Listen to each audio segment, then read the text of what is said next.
Hi friends, എല്ലാവർക്കും പുതിയൊരു വീഡിയോയിലേക്ക് സ്വാഗതം. ഇന്നത്തെ വീഡിയോ കാണുമ്പോൾ തന്നെ മനസ്സിലായി കാണും, നമ്മുടെയൊക്കെ വീടുകളിൽ ഉണ്ടാക്കുന്ന നാടൻ പലഹാരമായ ഗോതമ്പടയാണ്. ഇതിൻ്റെ പ്രത്യേകത, ഞാനിതിവിടെ തിളച്ച വെള്ളത്തിലല്ല കുഴയ്ക്കുന്നത്, അതേസമയം നല്ല സോഫ്റ്റായിട്ട് നമുക്ക് കിട്ടുകയും ചെയ്യും. ഒരുപാട് പേര് പറയാറുണ്ട് അട ഉണ്ടാക്കുമ്പോൾ അത് പൊട്ടിപ്പോകുന്നു, സോഫ്റ്റ് ആകാറില്ല എന്നൊക്കെ. എന്നാൽ ഇങ്ങനെ ഉണ്ടാക്കി കഴിഞ്ഞാൽ നല്ല സോഫ്റ്റായിട്ടുള്ള അട വളരെ എളുപ്പത്തിൽ നമുക്ക് ഉണ്ടാക്കിയെടുക്കാൻ പറ്റും. പിന്നെ ഇതിൻ്റെ മറ്റൊരു പ്രത്യേകത, കുറേ നേരം കഴിഞ്ഞാലും ഇത് സോഫ്റ്റായിട്ട് തന്നെ ഇരിക്കും. രണ്ട് തരത്തിലുള്ള ഫില്ലിംഗ് ഞാൻ ഉണ്ടാക്കുന്നുണ്ട്. ഒന്ന് പഞ്ചസാരയും തേങ്ങയും വെച്ചിട്ടുള്ള ഫില്ലിങ്ങും, മറ്റേത് ശർക്കരയും തേങ്ങയും വെച്ചിട്ടുള്ള ഫില്ലിങ്ങും. അപ്പോൾ നമ്മൾക്ക് നോക്കാം ഇതെങ്ങനെയാണ് എളുപ്പത്തിൽ തയ്യാറാക്കുന്നത് എന്നുള്ളത്. അതിനായിട്ട് ഒരു പാത്രത്തിനകത്ത് 3 കപ്പ് വെള്ളമാണ് എടുത്തിട്ടുള്ളത്. നമ്മൾ വെള്ളം എടുക്കുന്ന അതേ കപ്പിൽ തന്നെയാണ് ഗോതമ്പ് പൊടിയും അളന്നെടുക്കേണ്ടത്. ഞാനിവിടെ 250 ml കപ്പിൽ 3 കപ്പ് വെള്ളം എടുത്തിട്ടുണ്ട്. അതിനകത്തേക്ക് 1/2 ടീസ്പൂൺ ഉപ്പും 1 ടേബിൾ സ്പൂൺ നെയ്യും കൂടി ഇട്ട് കൊടുക്കുന്നുണ്ട്. ഇനി ഇത് നന്നായിട്ടൊന്ന് തിളപ്പിച്ചെടുക്കണം. ഗോതമ്പ് പൊടിയെല്ലാം 3 കപ്പ് നേരത്തെ അളന്ന് വെക്കണം. ഓരോ കപ്പായിട്ട് നിങ്ങൾ ഇട്ട് കൊടുക്കരുത്. അങ്ങനെയാവുമ്പോൾ ഇതിൻ്റെ വേവിലൊക്കെ വ്യത്യാസം വരും. അതുകൊണ്ട് അതെല്ലാം പ്രത്യേകം ശ്രദ്ധിക്കുക. ഇപ്പോൾ ഇതിവിടെ നന്നായി തിളച്ച് വന്നിട്ടുണ്ട്. ഞാനിവിടെ 3 കപ്പ് ഗോതമ്പ് പൊടി ഒരുമിച്ചാണ് ഇട്ട് കൊടുക്കുന്നത്. നമ്മൾ വെള്ളമെടുത്ത അതേ കപ്പിൽ തന്നെയാണ് ഗോതമ്പ് പൊടിയും കൂടി ഇട്ട് കൊടുത്തിട്ടുള്ളത്. ഇനി ഫ്ലെയിം നല്ല പോലെ കുറച്ച് വെച്ചതിന് ശേഷം ഇതേപോലെ കൈ വിടാതെ ഇളക്കിക്കൊണ്ടിരിക്കുക. നമ്മൾ ഇട്ട് കൊടുത്ത പൊടിയെല്ലാം എല്ലാ ഭാഗത്തേക്ക് നല്ലപോലെ മിക്സ് ആകുന്ന രീതിയിൽ വേണം നമ്മൾ ഇളക്കി കൊടുക്കാനായിട്ട്. ഇത് ഈ സ്പൂൺ വെച്ചിട്ട് തന്നെ നല്ലപോലെ മിക്സാക്കി എടുക്കാൻ പറ്റും. ഈ വെള്ള കളറൊന്നും ഇല്ലാതെ തന്നെ നല്ലപോലെ ഇത് മിക്സായി കിട്ടും. ഇത്രയും ആയി കഴിഞ്ഞാൽ നമ്മൾക്കിനി ഫ്ലെയിം ഓഫ് ചെയ്യാം. ഫ്ലെയിം ഓഫ് ചെയ്തതിന് ശേഷം എല്ലാം കൂടെ നല്ലപോലെ മിക്സാക്കി എടുക്കുക. ഇപ്പോൾ ഇതിവിടെ നല്ലപോലെ മിക്സാക്കിയിട്ടുണ്ട്. ഇനി ഞാനിവിടെ ഇത് വേറൊരു പാത്രത്തിലേക്ക് മാറ്റി വയ്ക്കുന്നുണ്ട്. നമ്മൾ വാട്ടിയെടുത്ത പാത്രത്തിൽ തന്നെ വെച്ച് കഴിഞ്ഞാൽ ചൂട് കൂടുതലായിരിക്കും. അപ്പോൾ ഇത് ഡ്രൈ ആയി പോകാനൊക്കെ ചാൻസ് ഉണ്ട്. അതുകൊണ്ടാണ് വേറൊരു പാത്രത്തിലേക്ക് മാറ്റി വയ്ക്കുന്നത്. അതിനുശേഷം ഇതിൻ്റെ മുകൾ ഭാഗത്തായിട്ട് 1 ടേബിൾ സ്പൂൺ നെയ്യ് ഇതേപോലെ സ്പൂൺ വെച്ചിട്ട് തന്നെ തേച്ച് കൊടുക്കുന്നുണ്ട്. അതിനുശേഷം നമ്മൾക്കിതൊന്ന് അടച്ചു വയ്ക്കാം. ചൂട് കുറച്ചൊന്ന് ആറിയതിന് ശേഷം വേണം നമുക്കിത് കുഴച്ചെടുക്കാനായിട്ട്. ഇനി ഇത് ഒരുപാട് കുഴക്കേണ്ട ആവശ്യമൊന്നുമില്ല. നല്ലപോലെ കുഴഞ്ഞിട്ടാണ് ഇരിക്കുന്നത്. എന്നാലും ഒന്നും കൂടെ നമ്മൾക്കിതൊന്ന് മിക്സാക്കി എടുക്കണം. ആ സമയം കൊണ്ട് നമ്മൾക്കിതിനകത്തേക്ക് വേണ്ട ഫില്ലിംഗ് തയ്യാറാക്കാം. ഞാൻ നേരത്തെ പറഞ്ഞ പോലെ 2 തരത്തിലാണ് ഫില്ലിംഗ് തയ്യാറാക്കുന്നത്. ഒന്ന് പഞ്ചസാര വെച്ചിട്ടും ഒന്ന് ശർക്കര വെച്ചിട്ടും. ആദ്യമേ തന്നെ പഞ്ചസാര വെച്ചിട്ടുള്ള ഫില്ലിംഗ് ആണ് തയ്യാറാക്കുന്നത്. അതിനായിട്ട് ഒരു പാൻ അടുപ്പത്ത് വെച്ചതിന് ശേഷം അതിനകത്തേക്ക് 1 ടേബിൾ സ്പൂൺ നെയ്യ് ഒഴിച്ചു കൊടുത്തിട്ടുണ്ട്. ഇനി വേണ്ടത് ജീരകമാണ്. 1 ടീസ്പൂൺ ജീരകം ഇട്ട് നന്നായി ഇളക്കി കൊടുത്തതിന് ശേഷം ഇനി വേണ്ടത് തേങ്ങ ചിരവിയതാണ്. 1.25 കപ്പ് തേങ്ങ ചിരവിയതാണ് ഇട്ട് കൊടുത്തിട്ടുള്ളത്. എല്ലാം കൂടെ നല്ലപോലെ ഇളക്കി കൊടുക്കുക. ഇങ്ങനെ നമ്മൾ നെയ്യിൽ വഴറ്റുമ്പോൾ നല്ലൊരു ഫ്ലേവർ ആയിരിക്കും ഫില്ലിങ്ങിന്. അതിന് വേണ്ടിയിട്ടാണ് ഇങ്ങനെ ചെയ്യുന്നത്. ഇനി അതിനകത്തേക്ക് 1/2 കപ്പ് പഞ്ചസാരയും കൂടി ഇട്ട് കൊടുക്കാം. നല്ല മധുരം വേണമെന്നുള്ളവരാണെങ്കിൽ 3/4 കപ്പ് വരെയൊക്കെ ഇട്ട് കൊടുക്കാം. ഞാനിപ്പോൾ ഇവിടെ 1/2 കപ്പ് പഞ്ചസാരയാണ് ഇട്ട് കൊടുത്തിട്ടുള്ളത്. ഇനി വേണ്ടത് ഏലക്കാപ്പൊടിയാണ്.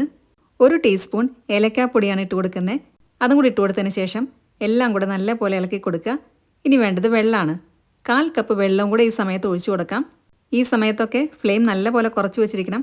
പഞ്ചസാരയൊക്കെ അലിഞ്ഞ് തേങ്ങയിലേക്ക് നല്ലപോലെ പിടിക്കാൻ വേണ്ടിയിട്ടാണ് ഇങ്ങനെ ചെയ്യുന്നത്. ഇങ്ങനെ ചെയ്യുന്നത് കൊണ്ട് ഈ ഫില്ലിംഗ് പെട്ടെന്ന് കേടാവത്തില്ല. അതുമാത്രമല്ല നല്ല ടേസ്റ്റും ആയിരിക്കും. അപ്പോൾ നമ്മളുടെ പഞ്ചസാര ഫില്ലിംഗ് തയ്യാറായി കഴിഞ്ഞു. ഇനി ഇത് വേറൊരു പാത്രത്തിലേക്കിട്ട് സൈഡിലോട്ട് മാറ്റി വയ്ക്കാം. ഇനി നമുക്ക് ശർക്കര വെച്ചിട്ടുള്ള ഫില്ലിംഗ് പെട്ടെന്ന് തന്നെ തയ്യാറാക്കാം. അതിനായിട്ട് നമ്മൾ നേരത്തെ ചെയ്ത അതേപോലെ തന്നെ ഒരു പാൻ വെച്ച് 1 ടേബിൾ സ്പൂൺ നെയ്യ് ഒഴിച്ചു കൊടുക്കുന്നുണ്ട്. നെയ്യ് ചൂടായിട്ട് വരുമ്പോൾ 1 ടീസ്പൂൺ ചെറിയ ജീരകം ഇട്ട് കൊടുക്കുക. എല്ലാം കൂടെ ഒന്ന് വഴന്ന് കഴിയുമ്പോൾ അതിനകത്തേക്ക് 1.25 കപ്പ് തേങ്ങ ചിരവിയത് ഇട്ട് കൊടുക്കാം. ഇനി വേണ്ടത് ശർക്കരയുടെ പൊടിയാണ്. 3/4 കപ്പ് ശർക്കരയുടെ പൊടിയാണ് നമ്മൾക്ക് വേണ്ടത്. ഇത് കല്ലൊന്നും ഇല്ലാത്ത ശർക്കരയുടെ പൊടിയാണ്. അതുകൊണ്ടാണ് ഞാനിവിടെ ഡയറക്റ്റായിട്ട് ഇട്ട് കൊടുത്തിട്ടുള്ളത്. കൂടെ തന്നെ 1/4 കപ്പ് വെള്ളവും കൂടെ ഒഴിച്ചു കൊടുക്കുന്നുണ്ട്.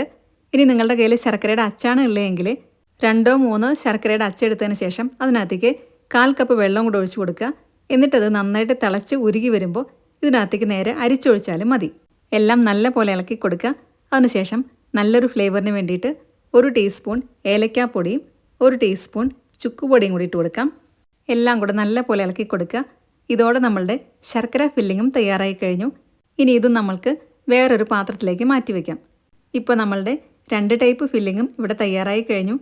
ഈ സമയമൊക്കെ ആകുമ്പോഴത്തേക്കും നമ്മൾ നേരത്തെ അവിടെ ഗോതമ്പ് പൊടി ചൂടാറാൻ വേണ്ടിയിട്ട് വെച്ചിട്ടുണ്ടായിരുന്നു. അത് കറക്റ്റ് പാകമായിട്ട് വന്ന് കാണും. 1 ടേബിൾ സ്പൂൺ നെയ്യും കൂടെ എടുത്തതിന് ശേഷം ഇത് നന്നായിട്ടൊന്ന് കുഴച്ചെടുക്കാം. ഇനി ഇതിനകത്തേക്ക് വെള്ളമൊന്നും തീരെ ഒഴിക്കരുത്. എല്ലാം കറക്റ്റ് പാകമാണ്. എല്ലാം കൂടെ നമ്മളൊന്ന് മിക്സാക്കി എടുത്താൽ മാത്രം മതി. ഒരുപാട് നേരം കുഴക്കേണ്ട ആവശ്യമൊന്നുമില്ല. നല്ല സോഫ്റ്റ് ആയിരിക്കും ഇങ്ങനെ ഉണ്ടാക്കുന്ന മാവ്. ഇപ്പോൾ ഇതിവിടെ കറക്റ്റ് പാകമായിട്ട് ഞാൻ കുഴച്ചെടുത്തിട്ടുണ്ട്. ഇത്രയും മതി. 3 കപ്പ് ഗോതമ്പ് പൊടിക്ക് 3 കപ്പ് വെള്ളം കറക്റ്റായിരിക്കും. ഇനി നമുക്ക് അടയുണ്ടാക്കാനായിട്ട് സ്റ്റാർട്ട് ചെയ്യാം. അതിനായിട്ട് വാഴയിലേക്കകത്ത് കുറച്ച് നെയ്യ് ഇതേപോലെ തേച്ച് കൊടുക്കുന്നുണ്ട്. എല്ലാ ഭാഗത്തേക്കും ഒന്ന് തേച്ച് കൊടുക്കുക. വാട്ടിയ വാഴയിൽ വേണമെങ്കിൽ അങ്ങനെ എടുക്കാം, അല്ലെങ്കിൽ വാട്ടാത്ത വാഴയിൽ എടുത്താലും കുഴപ്പമൊന്നുമില്ല. എല്ലാ ഭാഗത്തേക്കും തേച്ച് കൊടുത്തതിന് ശേഷം നമ്മൾ തയ്യാറാക്കിയ മാവൊന്ന് കുറച്ചെടുക്കാം. നമ്മളുടെ കയ്യിൽ ഓൾറെഡി നെയ്യൊക്കെ ഉണ്ടായിരിക്കും, അതുകൊണ്ട് ഇനി വേറെ എണ്ണയൊന്നും തേക്കേണ്ട ആവശ്യമില്ല.